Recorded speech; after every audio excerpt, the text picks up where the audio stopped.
ஆண்டவரும் மகிமையின் கர்த்தரும் மகிமையின் மணவாளனும் மகிமையின் ராஜனுமாகிய இயேசு கிறிஸ்துவின் நாமத்தில் உங்கள் ஒவ்வொருவருக்கும் கர்த்தருடைய மகிமையும்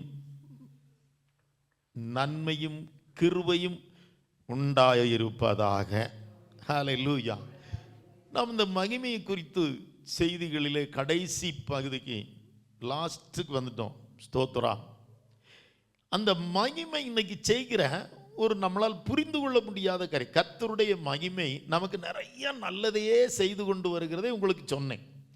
கர்த்தர் மகிமை என்ன செய்து நம்முடைய தண்ணி, நம்ம குடிக்கிற தண்ணியை கூட திராட்சரசமாக மாற்றுறதுக்கு யெகோவாவுடைய மகத்துவம் അല്ലെങ്കിൽ யெகோவாவுடைய தேஜஸ் நம்முடைய குடிக்கின்ற வெள்ளத்தை போலும் രുചിയേറിയ വിലയേറിയ വീഞ്ഞായി മാറ്റുന്നതാണ്.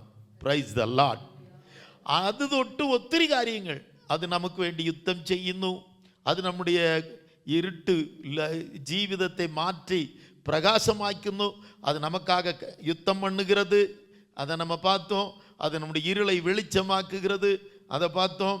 அந்த மகிமை சங்கிலிகளெல்லாம் உடைத்தது, அதை பார்த்தோம்.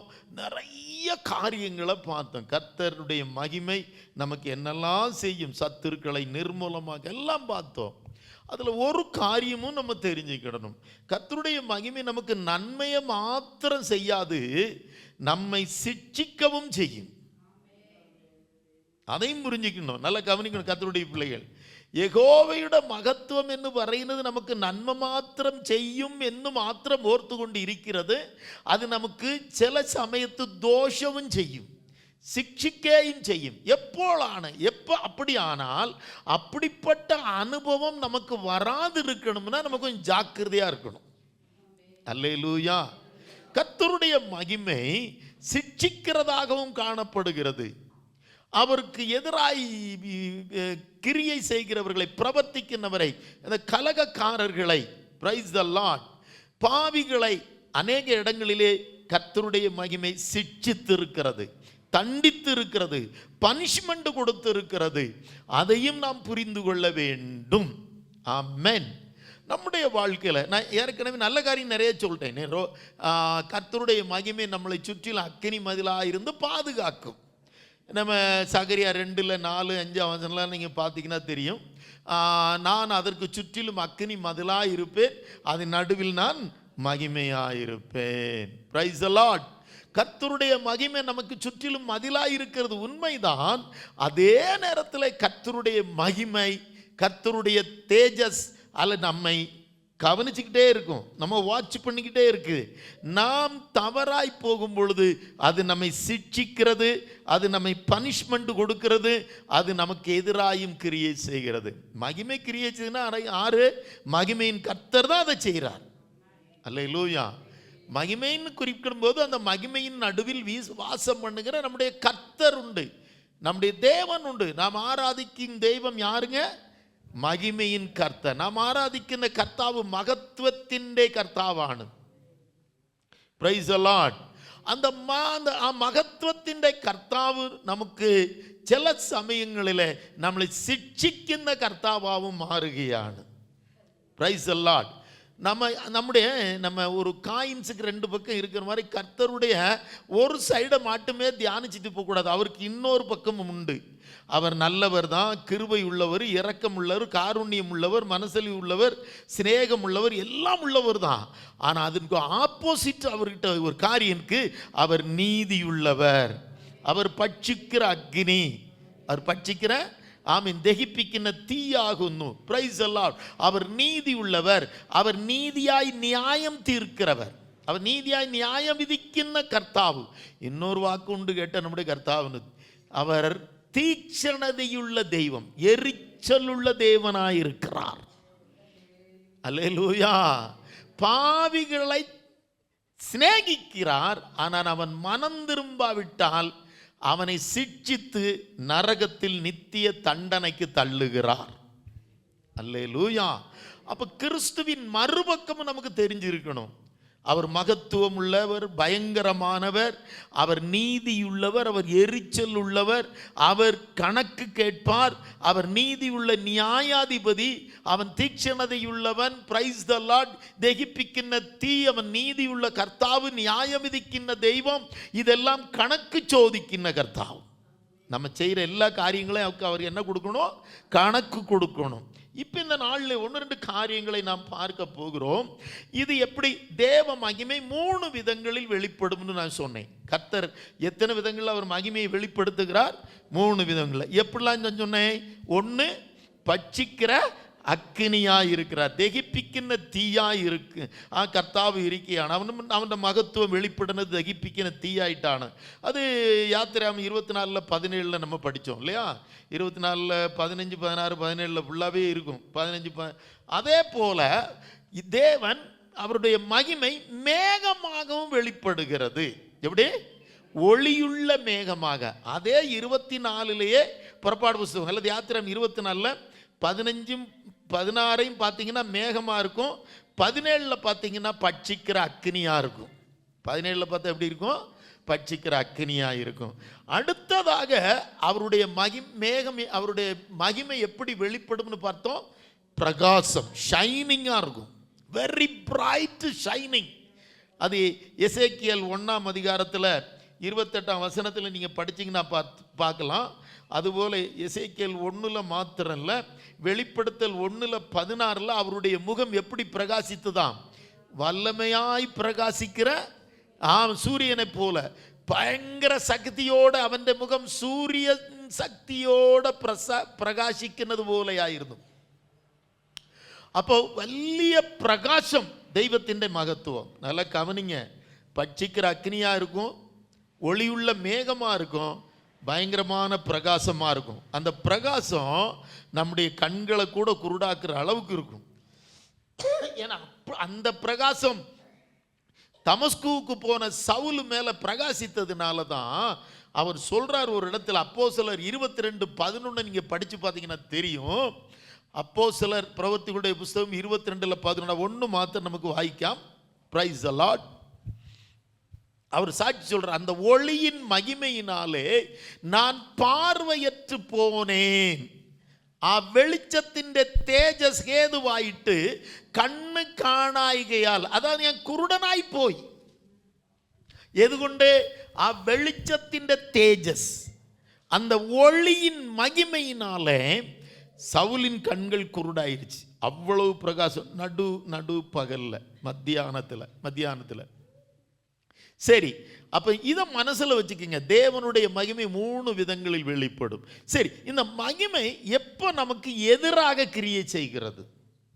எப்போ கர்த்தர் தம்முடைய ஜனங்களை சிட்சிப்பதற்கும் தண்டிப்பதற்கும் பனிஷ்மெண்ட் கொடுப்பதற்கும் மகிமை அவர் யூஸ் பண்ணுகிறார் அப்படின்னு நீங்கள் பார்த்தீங்க அப்படின்னா, அவர் பாதுகாக்கிறவர் மாத்திரமல்ல, நம்மை சில நேரங்களில் நம்மை கைவிட்டு விடுவார். அவருக்கு விரோதமாக பிரவர்த்திக்கும் போது, அவருக்கு விரோதமாக பாவம் செய்யும் போது, அதை நம்ம ஜனங்களுக்குள்ள ஒரு பெரிய ஒரு விருத்திகட்ட ஒரு சுபாவம் உண்டு, ஒரு மோசமான சுபாவம்.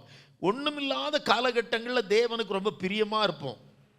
கஷ்டம், பாடு, கஞ்சிக்கு இல்லாமல் இருக்கும்போது, வேதனை, வியாதி, எளிமை, தரித்திரியத்தில் இருக்கும்போது ரொம்ப பயபக்தியோடு ஆராதிக்கிற ஜனம், கொஞ்சம் பதவி வந்துடுது, கொஞ்சம் பணம் வந்துடுது, கொஞ்சம் உயர்வு வந்துடுது, வீடு இல்லாத இடத்துல 2 வீடு வந்துடுது, எல்லா காரியங்களும் கொஞ்சம் அப்படி ஸ்டாண்டர்ட் பெருகும்போது இன்னைக்கு கிறிஸ்தவ ஜனங்கள் கிறிஸ்துவுக்கு விரோதமாய் செயல்பட ஆரம்பிக்கிறார்கள். உயர்த்தின தேவனை விட்டு உயர்த்தப்பட்டவைகளை பிடித்து கொள்ளுகிறார்கள். ஆசீர்வதிக்கிற தெய்வத்தை விட்டு கடவுள் கர்த்தராகிய இயேசுவை விட்டுட்டு ஆசீர்வாதங்களை பிடிச்சு கொள்ளுகிறார்கள். நான் சொல்றேன், நல்லா புரியுதா? ஆசீர்வாதங்களை பிடிச்சுக்கிட்டு ஆண்டவரை விட்டுடுறாங்க. ஏன் வரல? கடையில் பிஸ்னஸ், அதனால் வரல. ஏன் வரல? கார் ஒர்க் ஷாப் போட்டேன், அதனால் வரல. காரே இல்லாமல் இருக்கும்போது ஒழுங்காக வந்தான், கடையே இல்லாமல் இருக்கும்போது ஒழுங்காக வருவாங்க. அவன் ஏன் வரல? வீட்டில் பெயிண்ட் அடிச்சுக்கிட்டு இருந்தோம், அதனால் ஆராதனைக்கு வரல. வீடே இல்லாத போது ஒழுங்காக வந்தான். இப்படி பல காரியங்கள். ஏன் வரல? வேலைக்கு கம்பல்சரியாக வரணும்னு சொல்லிட்டாங்க. சண்டே ஓவர் டைம் இருக்கும், உனக்கு லீவே கிடையாதுன்னாங்க, வரல. அப்போ வேலையே இல்லாத போது தேவனை தேடினவன், வியாபாரமே இல்லாத போது தேவனை தேடினவர்கள், வாகனமே இல்லாத போது, வீடும் இல்லாத போது, வசதிகள் சௌகரியங்கள் இல்லாத போது கர்த்தரை தேடினவர்கள் வரும் பொழுது, தேவனை வேதனைப்படுத்தும் பொழுது தேவன் நமக்கு சத்துருவாய் மாறுகிறார். அவர் எனிமியாயிருவார். அவன் நம்முடைய வைரியாகும், நம்முடைய சத்ருவாகும். அது மனசில் வச்சு கொள்ளணும். அவசானம் வரையும் ஆசீர்வாதங்களை எல்லாம் ஆசீர்வதிக்கிற கர்த்தரை பிடிச்சுக்கிடணும். கடைசி வரையும் அனுக்கிரகங்களை எல்லாம் அனுக்கிரகத்தின் நீர் உறவையாம் இயேசுவினை முருக பற்றி பிடிக்கணும். அனுக்கிரகம் இன்னும் ஒரு நாளை போகும், ஆனால் ஆசீர்வாதம் இன்னைக்கு ஒரு நாளைக்கு போகும். ஆனால் கர்த்தரோ நேற்றும் இன்னும் என்றும் மாறாதவர், என்னைக்கும் அவன் அனன்யன். ஸ்தோத்திரம். அதை பிடிச்சுக்கொள்ள. இப்போ 1-2 இடங்களை நான் உங்களுக்கு முன்னால் வைக்கிறேன் பாருங்க. இஸ்ரவேல் ஜனங்களுக்கு எதிராக கர்த்தர் சத்ருவாய் மாறி அவர் மகிமையின் கர்த்தர் அவர்களை சிட்சித்த 1-2 இடங்களை நான் உங்களுக்கு சொல்கிறேன் பாருங்க. Praise the Lord. லேவிய புஸ்தகத்தும் லேவியராகம்னு ஒரு புஸ்தகம் இருக்குது, நீங்கள் முதல்ல அதை எடுத்துக்கங்க. லேவியராகமத்தில் முதல்ல அவர் சத்ருவா மாறுறதை அங்கே பார்க்கிறோம்.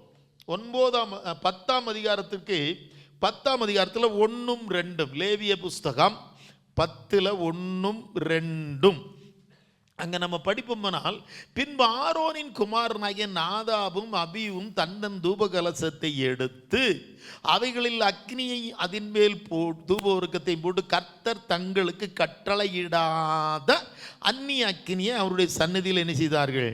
கொண்டு வந்தார்கள். அப்போ என்ன நடந்ததா? அப்பொழுது கர்த்தருடைய அக்னி, அதாவது அக்னி கர்த்தருடைய சன்னதியிலிருந்து புறப்பட்டு அவர்களை பட்சித்தது. அவர்கள் கர்த்தருடைய சந்நிதியில் செத்தார்கள். മലയാളത്തിൽ ഒന്ന് വായിക്കാം.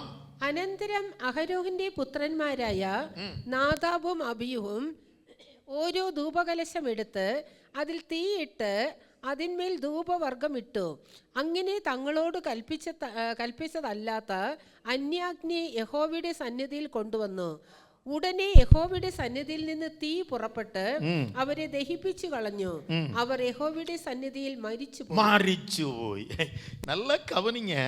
ஒரே அக்கினி தான், கர்த்தருடைய ஒரே அக்கினி அவர்களுக்கு அவர்களுடைய பலியை அங்கீகரித்தது. நீங்கள் 9 கடைசி வசனத்தை பார்த்தீங்கன்னா தெரியும். 24 அவங்க எல்லாம் பலி செலுத்தி, ஆரோனும் அவர் குமாரர்கள் எல்லாம் யாகங்கள், ஹோம யாகம், தகன யாகம்லாம் செலுத்தின போது என்ன நடந்ததா 9:24 சொல்லுது, கர்த்தருடைய சந்நிதியிலிருந்து அக்கினி புறப்பட்டு பலிபீடத்தின் மேல் இருந்த சர்வாங்க தகனவிலி கொழுப்பை எல்லாம் எரித்து விட்டது. அதை எந்த அக்கினி இவர்களுடைய பலியையும் காணிக்கையும் அங்கீகரித்ததோ அதே அக்கினி 10ஆம் அதிகாரத்தில் பலி செலுத்தினதில் யாரோனுடைய பிள்ளைகளில் 2 பேரை பட்சித்து கொண்டு போட்டது. அல்லேலூயா. என்ன பரிதாபமாக இருக்குது பார்த்தீங்களா?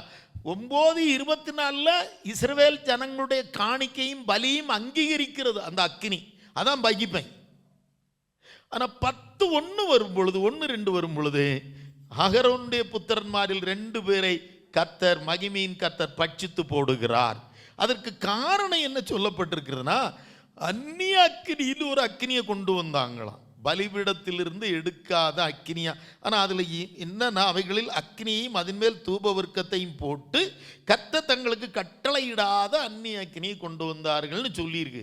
ஆனால் அதனுடைய காரணம் என்ன சொல்லியிருக்கு அப்படின்னா, அவர்கள் தேவனை மகிமைப்படுத்தவில்லை, பாவத்தோடு வந்தார்கள் என்பதுதான் அதுக்கு கீழே இருக்கு. நீங்கள் 3ஆம் வசனத்தெல்லாம் படித்து பார்த்தீங்கன்னா, எல்லாத்தையும் வாசிக்க டைம் இல்லை. 3ஆம் வசனத்தில், அப்பொழுது மோசே ஆரோனை நோக்கி, என்னிடத்தில் சேருகிறவர்களால் நான் பரிசுத்தம் பண்ணப்பட்டு சகல ஜனங்களுக்கு முன்பாக நான் மகிமைப்படுவேன் என்று கர்த்தர் சொன்னது இதுதான். கர்த்தர் கொன்னும் மகிமைப்படுறாராம்.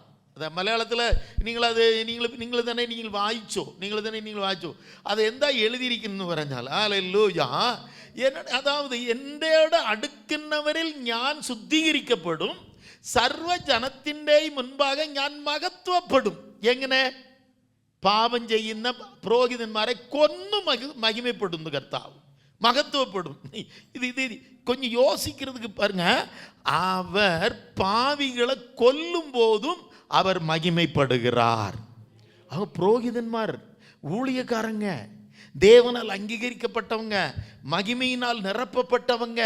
ஆனால் அவர்கள் ஏதோ அசுத்தத்தோடு வந்து இருக்கிறாங்க. அதனால தான் ஆண்டவர் சொல்றார், நான் என்னிடத்தில் சேருகிறவர்களால் பரிசுத்தம் பண்ணப்படுகிறேன். இவன் பாவத்தோட வந்தான், ஆகையினால நான் இவனுங்களை வச்சு என்ன நான் பரிசுத்தமாக்கிக்கிட்டேன். என்னன்னு பார்த்தீங்கன்னா, கீழே தள்ளி வந்தால் கொஞ்சம் அதனுடைய ரகசியம் வெளிப்படும். 9ஆம் வசனத்தில் 8, 9 நீங்கள் படித்து பார்த்தீங்கன்னா தெரியும். அங்கே என்ன, அதுக்கு கீழே 1-2 வசனங்களை நீங்கள் படிக்கணும், டைம் கிடையாது. அவங்க என்ன சொல்கிறாருன்னா, கர்த்தர் ஆரோனை நோக்கி, அவனுங்க ஊழியம் செய்கிறவனுங்களாக இருக்கிறதுனால, ஆசரிப்பு கூடாரத்துக்குள்ள அவங்க பிரவேசிக்கிறவர்களாக இருக்கிறதுனால, அவர்கள் திராட்சரசத்தையும் மதுபானத்தையும் குடிக்க வேண்டாம், மத்தியபிக்காம பாடில்ல, வீஞ்சு குடிக்காம பாடில்ல. அப்போ இவன் மாதிரி செய்த தெற்று எந்தானு? ஆசரிப்பு கூட சமாகமன கூடாரத்தின் அகத்து கடக்கும்போல் இவர் എന്ത് ചെയ്തിട്ടുണ്ട്? மத்தியபிச்சிട്ടുണ്ട്, வீஞ்சு குடிச்சிട്ടുണ്ട്. அதனால தான் அதுக்கு கீழே கர்த்தர் சொல்றார் 10ஆம் வசனத்தில், பரிசுத்தம் உள்ளதற்கும் பரிசுத்தம் இல்லாததற்கும் தீட்டுள்ளதற்கும் தீட்டில்லாததற்கு வித்தியாசம் பண்ணணும். அல்லேலூயா. ஏதான அசுத்தி ஏதான விசுத்தி, சுத்தവും அசுத்தവും மலினവും நிர்மலവും തമ്മിൽ നിങ്ങൾ வகதிரிச்சு காணிக்கணும். இஸ்ரேல் மக்களுக்கு நம்ம எல்லாரும் இப்போ ஆசாரிய கூட்டம் தான். நம்ம எல்லாரும் யாருங்க? ஆசாரிய கூட்டம். அப்போ தேவனத்தில் சேருகிற நாம், கர்த்தரை ஆராதிக்க வருகிற நாம், பரிசுத்தத்திற்கும் அசுத்தத்திற்கும் ஆமென் ஹல்லேலூயா, தீட்டுள்ளதற்கும் தீட்டில்லாத, அது மலினவும் நிர்மலவும் தம்மில் നിങ്ങൾക്ക് മനസ്സിലായിരിക്കണം என்ன செய்யணும் என்ன செய்யக்கூடாது. ஏன்னா நான் யாரு? ராஜரீக, ஆமென், ராஜகீய புரோகித வர்க்கம். நம்மளெல்லாம் we all are royal priesthood. 1 பேதுரு 2 நீங்கள் 7, 8, 9 நீங்கள் வீட்டில் போய் படிச்சுக்கோங்க. ஸ்தோத்திரம். 1 பத்திரோஸ் 2:9 சொல்லு, நீங்கள் அந்தகாரத்திலிருந்து தம்முடைய ஆச்சரியமான ஒளியினிடத்திற்கு வரவழைக்கப்பட்டவருடைய புண்ணியங்களை சல்குணங்களை கோஷிப்பான் தக்கவண்ணம். பிரைஸ் தி லார்ட், அல்லேலூயா. நீங்கள் தெரிந்து கொள்ளப்பட்ட ராஜரீக ஆசாரிய கூட்டம். பீட்டர் இது எஸ் நீங்கள் ராஜரீக ஆசாரிய கூட்டம். அல்லேலூயா. அப்ப நம்ம எல்லாம் யாரு? அப்போ நமக்கு என்ன அறிவு இருக்கணும்? எது பரிசுத்தம், இது செய்யக்கூடாதோ, இதை செய்யக்கூடாதோ, அவன் செய்யறான்ல நான் செய்யக்கூடாதோ, அவன் செஞ்சான்ல. சரி, இன்னைக்கு நிறைய பேருக்கு இதுதான் பிரச்சனை. மற்றவங்கள பார்த்து நீ பாவம் செய்யாத. ஒருத்தன் மதியப்பிக்கலாம் குடிச்சு நாசமாக போகிறான்னா அவன் போகிறவன் போகட்டும், விபச்சாரம் பண்ணுறவன் பண்ணட்டும், வேசித்தனம் பண்ணுறவன் பண்ணட்டும், மதுபானம் பண்ணுறவன் பண்ணட்டும். ஆனால் கர்த்தருடைய பிள்ளைகள் தங்கள் சரீரமாகி ஆலயத்தை எப்படி வச்சுக்கிடணும்? எப்படி வச்சுக்கணும்? பரிசுத்தமாக வச்சுக்கணும். உங்கள் சரீரம் தேவனுடைய, ஒருவன் தேவனுடைய ஆலயத்தை கெடுத்தால் அவனை, அப்போ பரிசுத்தத்திற்கும் அசுத்தத்திற்கும் எப்பவும் போய் மலினமும் நிர்மலவும் தமிழ் எங்களுக்கு படிப்பிக்கணுமேனு சொல்லக்கூடாது. அசுத்தத்துக்கும் அசுத்தத்துக்கும் உங்களுக்கே வித்தியாசம் தெரியும். இதை செஞ்சால் கர்த்தர் சங்கடப்படுவார். ஒரு டிவியில் இருக்குது, வாட்ஸ்அப் இருக்குது, ஃபேஸ்புக்கு, யூடியூப் இருக்குது. எதை பார்க்கும்போதே நம்ம ஒரு அருவருப்பானதை பார்க்கும்போதே நம்ம மனசாட்சி குத்தும். இது நல்லதில்லை, இது அருவருப்பானது, இது நல்லதில்லை. இதை பேசும்போதே தெரியும், இங்கே போகும்போதே தெரியும், இந்த பாருக்கு போகிறோம் அல்லனா இப்படி செய்கிறோம் அப்படி ஏதோ ஒன்று நம்முடைய மனசில் குத்தும். கல்யாண வீட்டில் போனால் இதை செஞ்சால் மனசாட்சி குத்தும். அதை வச்சுக்கிட்டே தான் சிலர் பாவம் செய்வாங்க. மரண வீட்டுக்கு போனாலும் கல்யாண வீட்டுக்கு போனாலும் இதை செய்யக்கூடாதுங்கிற குத்தும். ஆனால் மனசை கடினப்படுத்திக்கிட்டு தான் நிறைய பேர் பாவம் செஞ்சுட்டு வருவாங்க. தப்பு செஞ்சுட்டு ஆண்டவர் கோபப்படுத்திட்டு வருவாங்க. நல்லா ஒன்று மட்டும் சொல்லிடுறேன், கர்த்தர் எரிச்சல் உள்ள தேவனாயிருக்கிறார். அதே மகிமையின் அக்கினி நம்முடைய பலி அங்கீகரிக்கும். ஆனால் அதே மகிமையின் அக்கினி நாம் அவருக்கு எதிராக பாவம் செய்யும்போது நம்மையும் தகிப்பிச்சுகளையும் சுட்டெரிக்கும். அல்லேலூயா. இன்னொரு இடத்தையும் நம்ம வேகமாக படிக்கலாம், டைம் ரொம்ப வேகமாக ஓடிக்கிட்டு இருக்குது. Praise the Lord. அங்கே எண்ணாகமம் சங்கிய புஸ்தகத்துக்கு நம்ம ஒன்று வேகமாயிட்டு பேப்பர்களை மறிക്കാം. எண்ணாகமத்துக்கு பேப்பர் திருப்புங்க 11ஆம் அதிகாரத்தில் 1-2 மட்டும் லிஸ்ட்டு மட்டும் நான் உங்களுக்கு சொல்லிட்டு போகிறேன் பாருங்க. 1ஆம் வசனத்தை 34ஆம் வசனத்தை நம்ம படிக்க போகிறோம். எண்ணாகமம் சங்கிய புஸ்தகத்தில் 1:34. நிறைய படிக்க இடைக்கு டைம் இல்லை. 1 என்ன சொல்லுது? பின்பு ஜனங்கள் முறையிட்டு கொண்டிருந்தார்கள், அது கர்த்தருடைய செவிகளில் பொல்லாப்பாய் இருந்தது. கர்த்தர் அதை கேட்டபோது அவருடைய கோபம் மூண்டது. கர்த்தருடைய அக்கினி அவர்களுக்குள்ளே என்ன செஞ்சது? பற்றி எறிந்து பாளையத்தின் கடைசியில் இருந்த சிலரை பட்சித்தது. മലയാളത്തിൽ ഒന്ന് വായിക്കാം, ഞാൻ പിന്നെ പറയാം. അനന്തരം ജനം യഹോവയ്ക്ക് അനിഷ്ടം തോന്നുമാറ് പിറുപിറുത്തു. യഹോവ കേട്ട് അവന്റെ കോപം ജ്വലിച്ചു. യഹോവയുടെ തീ അവരുടെ ഇടയിൽ കത്തി. തീന്നാ മഹത്വം, മഹിമൈ. பாளையத்தின் அற்றங்களில் உள்ளவரை தகிப்பிச்சு കളഞ്ഞു. நல்ல கவனி, இங்கே அதே தான் நடக்கு. ஆனா இங்க என்ன காரணம்? இஸ்ரவேல் ஜனங்களுக்கு ஒரு ஆண்டவர் எல்லாம் தேவையானதை கொடுத்துட்டு வந்தாரு. ஆனா இறைச்சி வேணும்னு அழுதாங்க. என்ன வேணுமா? என்ன வேணும்டா? துரு இறைச்சி வேணும்னு கரைஞ்சு அவர் பிறுபிறுத்து முறுமுறுத்தார்கள். எங்களுக்கு இது மாத்திரம் நல்லா இருக்காது. எகிப்தில் அது மாத்திரம் இல்லை, எகிப்தில் வெள்ளரிக்காய் கிடச்சிச்சான், குக்கும்பர், வெளுத்துள்ளி கிடச்சிச்சான், வெள்ளைப்பூடு, இதெல்லாம் ஃப்ரீயாக மீன் கிடச்சிச்சான், மல்சியம். இதெல்லாம் நினச்சி அழுதாங்களா. ரட்சிக்கப்பட்ட பிறகு வனாந்தரத்தில் போய்கிட்டு இருக்காங்க, மறுபூமி யாத்திரை. இதில் எது சாப்பிடணும் எது சாப்பிடக்கூடாதுன்னு கர்த்தர் தீர்மானிச்சு தான் நம்ம சரீரத்திற்கு எது. ஏன்னா அங்கே ஹாஸ்பிட்டல் கிடையாது, ரெஸ்ட் எடுக்க முடியாது. ஆகையினால இந்த ஆகாரம் நல்லதுன்னு பரலோகத்தில் இருந்த தூதர்களின் அப்பமாகிய மன்னாவை கர்த்தர் கொடுத்தார். எதை கொடுத்தாரு? ஆனா இவனுங்க எகிப்தில் மிஸ்ரைமில் பாவம் நிறைஞ்ச தேசத்தில் உள்ள வெள்ளரிக்காயை நினைச்சுக்கிட்டு இருக்கான், வெள்ளப்பூட நினைச்சுக்கிட்டு இருக்கான், வெளுத்துள்ளிய நினைச்சுக்கிட்டு இருக்கான். என்ன கேவலமானவன்! சொர்க்கத்திலிருந்து சொர்க்கிய அப்பம், சொர்க்கத்திலிருந்து ஆகாரம் கொடுக்கிறார். இவனுங்களும் அழிஞ்சு போகிறதே தேடிக்கிட்டு இருக்கிறாங்க. அது அழியாத ஆகாரம். அல்லேலூயா. தூதர்கள் சாப்பிடுகிற அப்புறம் அப்ப அதை சாப்பிட்டா நம்ம சரீரம் எப்படி மாறும்? தூதர்களை மாதிரி மாறும். ஒரு ரோகம் வராது, ஒரு பலவீனம் வராது, கால் வலி வராது, இடுப்பு வலி வராது. 40 வருஷம் நடந்துக்கிட்டே இருக்கலாம்.